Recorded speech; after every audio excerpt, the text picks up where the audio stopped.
Antes de sumergirte en esta increíble historia, considera suscribirte al canal y activar la campanita. Cada historia aquí tiene algo que decir, y no querrás perderte ni una. Una ex francotiradora negra estaba harta de su vecino racista, y le hizo arrepentirse. En un tranquilo suburbio residencial de Kansas, a 3 cuadras de un antiguo campo de tiro convertido en parque público, vivía Madeleine Carter, una mujer negra de 54 años de porte tranquilo, gestos lentos pero mesurados y una mirada penetrante, como si recorriera el mundo sin alzar la voz. El barrio, uniforme y tranquilo, parecía congelado en el sueño americano, setos bien podados, banderas ondeando en los porches, niños jugando a la pelota los domingos por la tarde. Nadie habría imaginado que una de las residentes había pasado la mitad de su vida en zonas de guerra. Quienes la veían trotando temprano por la mañana con su viejo labrador, Charlie, la imaginaban viuda, o quizás una exprofesora de literatura, una mujer solitaria marcada por el dolor o la nostalgia. Saludaba cortésmente, respondía con voz suave y luego desaparecía tras su cerca de madera blanca, donde cultivaba sus peonías y sus recuerdos. Pero Madeleine Carter era mucho más que eso. Había sido una de las mejores integrantes de las Fuerzas Especiales del Ejército de los Estados Unidos, francotiradora de una unidad de élite excepcional entrenada en Fort Benning, condecorada con 2 estrellas de bronce y una medalla al valor por cubrir en solitario la retirada de un escuadrón atrapado en un cañón iraquí. Sus disparos, desde más de 1200 metros, habían salvado vidas. Nunca habló de ello. Había servido en Kandahar, Faluya, Ramadi. Había esperado durante horas inmóvil bajo el calor, contando sus latidos para apuntar con precisión, ajustando su respiración a la velocidad del viento. Había visto caer a compañeros, visto morir a niños, había visto al enemigo a los ojos a través de su mira, y había disparado. Siempre acertado. Siempre con frialdad. Pero lo que Madeleine jamás pudo borrar no fue el sonido de los disparos. Fue el silencio que siguió, ese momento suspendido entre la vida y la muerte, cuando el mundo parece congelado tras una detonación, y solo permanece la profunda consciencia de lo que acaba de ocurrir. Había visto los rostros de demasiados objetivos convertirse en fantasmas en sus noches. Pero tras 20 años de servicio, Madeleine Carter se había retirado a esta modesta casa, heredada de su tía, con la esperanza de finalmente llevar una vida sencilla, tranquila y libre de la vigilancia militar.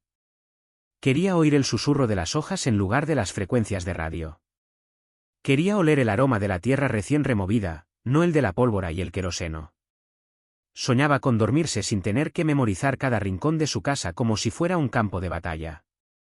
Durante unos meses, este sueño parecía alcanzable. El barrio era tranquilo, los vecinos educados, un poco distantes, sí, pero nunca hostiles. El tipo de lugar donde los niños la saludaban con un tímido «buenos días, señora», y el cartero sonreía al entregarle el correo.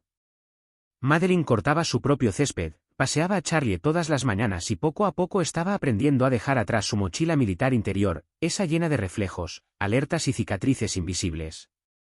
Pero la paz no duró un año. El día que Douglas Doug Whitmore se mudó a la casa de al lado, un frío silencioso recorrió el vecindario, y Madeleine lo sintió al instante. Doug, un excamionero, divorciado y sin hijos, tenía esa energía áspera y agresiva que invade cualquier lugar como un viento polvoriento, ruidoso, intrusivo, imposible de ignorar.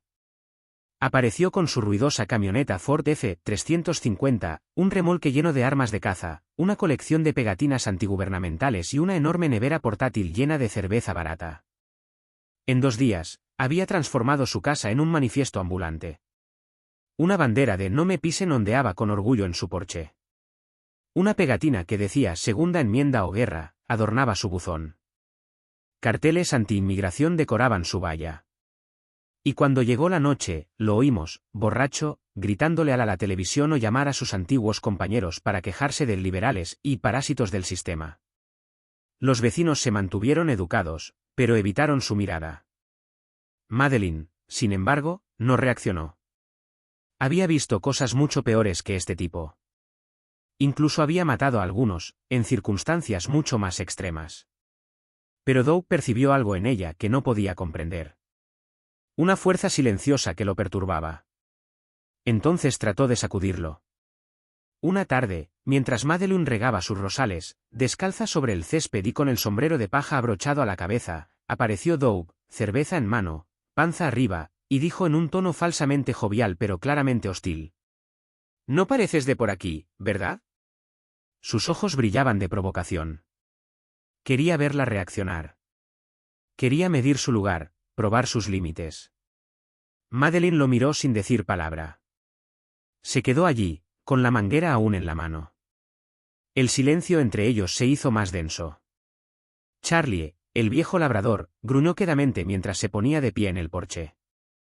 Y en ese breve instante, Doug creyó ver un brillo extraño en los ojos de su vecino. Un brillo, frío. Pero no dijo nada. Apartó la mirada, volvió a clavar la pala en la tierra y siguió regando las flores. Para Doug, este silencio no fue el final. Fue un desafío. Y tenía intención de responderle. Desafortunadamente para él, acababa de comenzar una guerra que no entendía. Al día siguiente, encontró una colilla aún caliente, aplastada descuidadamente contra el borde de sus hortensias. El filtro había quemado un pétalo, dejando una mancha negra en el delicado color rosa. Madeleine no dijo nada. Sacó un guante de cuero, lo recogió y lo arrojó a una pequeña caja metálica que guardaba debajo de su banco de trabajo. Ya sabía de quién era la mano. Al día siguiente, sus bolsas de basura estaban rasgadas y esparcidas por la cerca como un mensaje silencioso. La basura manchó sus flores, y un olor penetrante flotaba en el cálido aire matutino. Un vecino apartó la mirada al pasar. Nadie quería interferir con lo que hacía Doug. Daba miedo. Luego vino la falsa denuncia. Una carta, firmada anónimamente pero llena de acusaciones absurdas, fue enviada al sindicato del barrio. La residente del 118 parece estar ocultando algo. Entradas y salidas sospechosas, comportamiento extraño, un perro potencialmente peligroso. ¿Quizás esté grabando a los niños? Madeline leyó el documento en silencio, con una sonrisa apenas perceptible en los labios. Ya había visto este tipo de acoso antes, selectivo, despiadado, brutal. Doug quería provocarla. Quería una reacción. Pero no entendía con quién estaba tratando. Lo que Doug no sabía era que Madeline Carter no era una mujer que se pudiera dejar influenciar. Ella ya había sobrevivido a emboscadas, traiciones internas, decisiones imposibles tomadas bajo fuego. Ya no estaba en el campo, sin duda. Pero sus reflejos seguían ahí. Agudo. Silencioso. Implacable. Y, sobre todo, su paciencia se había agudizado hasta convertirse en una espada. Ella no respondió al odio con odio. Ella observó. Como en las llanuras de Irak o las montañas de Afganistán, cuando tienes que permanecer inmóvil durante 10 horas, escuchando el viento y el silencio. Cuando cada detalle cuenta, y el más mínimo movimiento puede presagiar la muerte. Aplicó el mismo método con su nuevo vecino. Empezó un cuaderno. Negro. Sin título. Cada página era otro cartucho. Tomó nota del horario de Doug con rigor militar. Cuando salía para el trabajo, rara vez antes de las 10 de la mañana. Cuando regresaba, a menudo tenía olor a alcohol. A qué horas sacaba su rifle al patio, fingiendo limpiarlo mientras se tambaleaba hablando solo. Hizo un mapa mental de las cámaras de vigilancia que había instalado en su fachada, una apuntaba hacia la calle, la otra, sutilmente, hacia su propio jardín. Observó la marca de cerveza que bebía, una lata barata, verde y amarilla, que apilaba en su porche como si fueran trofeos. Pero lo que ella rastreó con precisión clínica fue su comportamiento riesgoso. Ella anotó todo metódicamente. Doug conducía regularmente en buenas condiciones. Ebrio.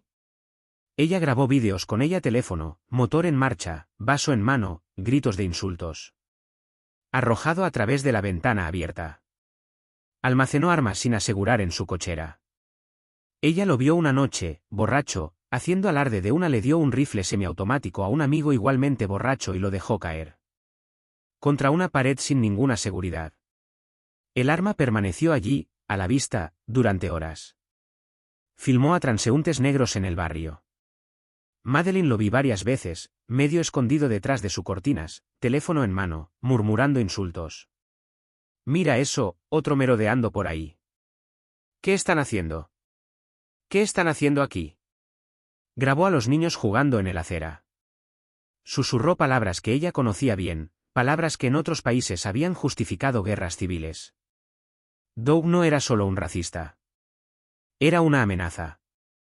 Y Madeleine, ella nunca tomaba una amenaza a la ligera. En su garaje, entre sus herramientas de jardinería, instaló discretamente una pequeña estación de observación. Sin armas. Sin violencia.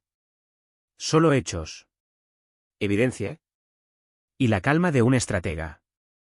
Esa noche, la luna iluminó el vecindario con una tenue luz. El viento agitaba las hojas de arce, y el silencio podría haber sido apacible, si Doug Whitmore no hubiera decidido romperlo una vez más. Desde su ventana del segundo piso, la voz gruesa de Doug cortó la noche. «Vete a jugar a los soldados a otro lado, estás asustando a los niños». El tono era burlón, pero había un matiz amargo en la frase, un desprecio que buscaba herir, humillar. El tipo de palabras que, para otros, podrían haber provocado un grito, una bofetada o una llamada a la policía. Pero Madeleine Carter no era como las demás. Se quedó inmóvil en la escalera de entrada durante unos segundos, con la mano aún en el pomo de la puerta. No estaba enfadada. Estaba lúcida. Concentrada. No fue el primer insulto. No sería el último. Pero esa noche, algo cambió. Ella entró tranquilamente. Se desató los cordones de las botas. Puso a hervir el agua en su vieja tetera de hierro fundido. Luego, en un gesto tan natural como una rutina militar, pasó al modo operativo. Su garaje, hasta entonces un simple refugio de herramientas, se convirtió en pocas horas en un centro clandestino de observación, digno de una misión especial. Nada ilegal. Nada visible desde afuera. Pero cada elemento tenía un propósito preciso, un ángulo dominado, una justificación técnica. Una cámara infrarroja, discretamente instalado detrás de una rejilla de ventilación que da a la entrada. De Doug. Invisible de día. Formidable de noche. Permitió Madeleine para monitorear movimientos y paquetes sospechosos, el manejo de armas que hacía Doug a menudo en las sombras. Un micrófono direccional, montado en un trípode. Luz, señaló hacia la ventana desde la que Doug estaba eructando sus insultos. Configurado para ignorar los sonidos ambientales y captar solo las frecuencias precisas de su voz. Cada insulto, cada amenaza, cada susurro racista estaba ahora archivado. Una computadora portátil ultra segura, protegido por doble autenticación biométrica, colocado en un establecido. En archivos nombrados con la sobriedad de un agente inteligencia, clasificó cada pieza de evidencia. Archivo 01, comportamiento verbal agresivo. Archivo 02, manejo de armas de fuego. Archivo 03, signos de radicalización. Archivo 04, infracciones de tránsito, conducción en estado de ebriedad. Archivo 05, acoso selectivo, Madeleine C. Dentro de estos archivos digitales. Vídeos de Doug gritándole a por su jardín, sin camisa, cerveza en mano, profiriendo insultos raciales dignos de otro siglo. Capturas de pantalla de Doug hablando por Skype con un tal Conde, miembro reivindicado por un grupo extremista local. Madeleine, con su rigor militar, había analizado las conversaciones de sus reflejos capturados en una ventana, gracias a un filtro contraste térmico. Secuencias de vídeo donde vimos Doug saca armas de su garaje y las pone en su mesa de trabajo. Jardín, y limpiarlos sin ninguna seguridad, con niños jugando a solo unos metros de distancia. Ella documentó cada violación con fecha, hora y ángulo de captura. Como en las operaciones, sin emociones. Solo hechos. Concreción legal. En ningún momento ella buscó enfrentarlo directamente. Ella no llamó a su puerta. Nunca levantó la voz. Porque ella lo sabía. Ella sabía que Doug estaba esperando esto, una reacción, un grito, un arrebato que pudiera filmar, utilizar contra ella, distorsionar y blandir como prueba de la amenaza. Lo había visto 1000 veces en otros lugares, bajo otras banderas. De este modo, estaba construyendo el único tiro que nunca falla, el de la verdad documentada. En su garaje, Charlie, su viejo labrador, dormía plácidamente sobre una manta, como si sintiera que su dueña estaba, una vez más, protegiendo un territorio. Pero esta vez no fue Afganistán. No era una zona de guerra. Era su casa. Su calle. Su país. Y esta vez, Madeleine Carter no pelearía con un rifle. Ella lucharía con pruebas, precisión y la ley. Habían pasado 3 semanas desde el primer insulto proferido desde la ventana de Doug. 3 semanas durante las cuales Madeline había observado, recopilado, compilado. 3 semanas durante las cuales había esperado el momento oportuno, el momento en que su silencio se convertiría en un arma más poderosa que cualquier bala.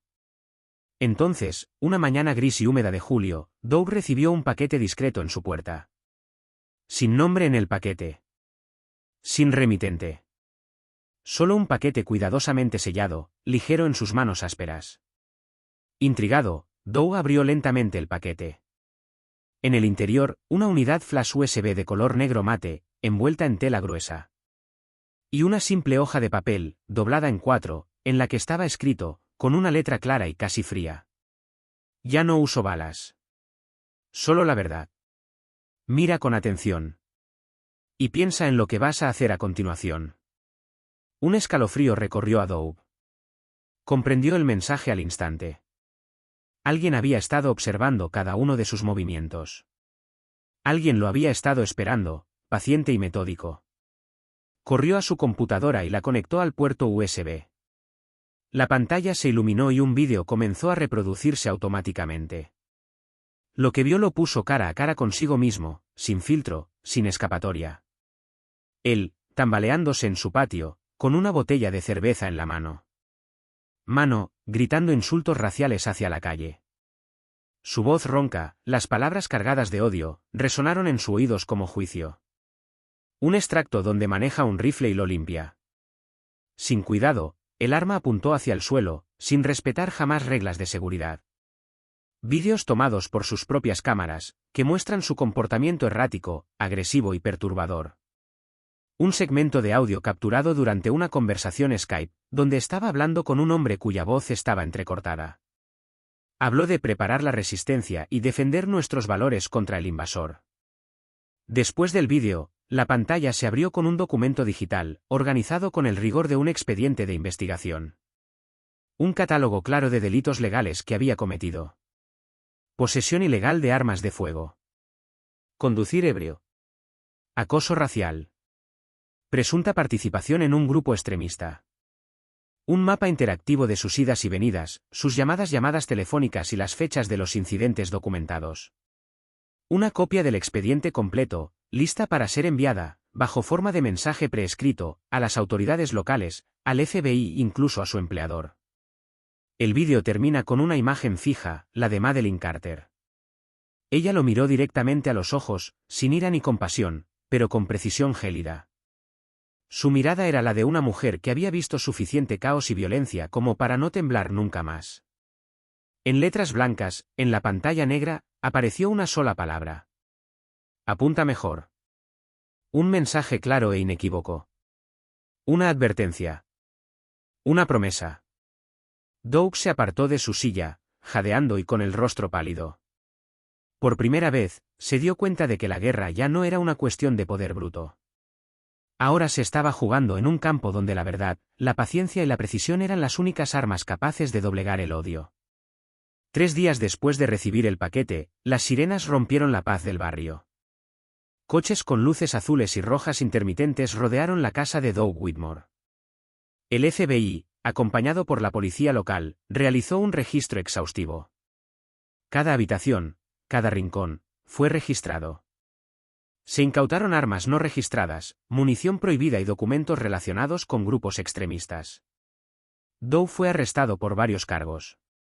Posesión ilegal de armas. Amenazas por motivos raciales. Participación en una organización terrorista local, según la evidencia recogida. La noticia se extendió rápidamente por el barrio. Poco a poco, los vecinos, que hasta entonces habían guardado silencio por miedo o resignación, empezaron a confesarse unos a otros. Revelaron los comentarios despectivos, el comportamiento agresivo, las miradas de odio que Doug les había infligido. Pero nadie se había atrevido antes a reaccionar abiertamente. Madeline, por su parte, había roto ese silencio. Mientras tanto, en su jardín, Madeline retomó su rutina. Regó sus peonías, rosas y hortensias con la misma delicadeza que el primer día. Su jardín prosperaba, vibrante de vida, como una metáfora silenciosa de la paz encontrada. Charlie, su viejo labrador, ahora más lento, se estiró pacíficamente a sus pies, con los ojos llenos de confianza. Madeline había convertido una lucha hostil en una victoria sutil, casi invisible. Ella no había disparado ni una sola bala. Ella había usado la verdad, la ley, la paciencia. Unos meses después, llegó una invitación inesperada. Una prestigiosa facultad de Derecho de Washington, D.C., lo invitó a hablar ante una audiencia de estudiantes, abogados, activistas de derechos civiles e incluso exmilitares. El tema: cómo neutralizar el peligro sin disparar una bala, estrategia, pruebas y paciencia. En el escenario, ante un público atento, Madeline, vestida sobriamente pero con natural elegancia, habló. Aprendí a apuntar al corazón. No con un arma, sino con la fuerza de la justicia. Luego aprendí a apuntar al sistema, a perforarlo con pruebas sólidas e irrefutables. Hoy, ya no disparo a matar, mi objetivo es marcar la diferencia. Su discurso fue recibido con un respetuoso aplauso. Ella sabía que su lucha ahora era más que una simple pelea de vecinos. Fue un mensaje poderoso. La paz y la justicia pueden triunfar sin violencia.